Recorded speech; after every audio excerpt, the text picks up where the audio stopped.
بدأ العيد السنوي للسبيبة. الانطلاقة راهي تقريبا محكم التنظيم، محكم رائع جدا. وبالنسبة للمتنافسين راهم على حيوية تقريبا، راهم نتاع القصر نتاع المهار راهم تقريبا في استعداد، والقصر نتاع زلواز راهم ثاني على استعداد تام لهذا الحدث. والله هذه الفترة الصباحية طبعا الإقبال يكون ناقص، خاطر نظرا للعوامل كما الشمس، وكاين تقريبا العجاز ما يقدروش يجوا.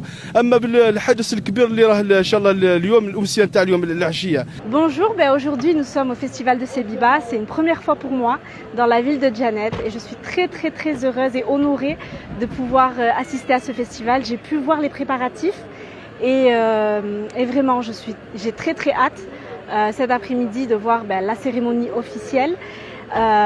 Et je vous assure que ça vaut le détour. Il faut vraiment venir à Djanet, découvrir cette ville extraordinaire et découvrir son festival qui est une tradition depuis plus de 3000 ans.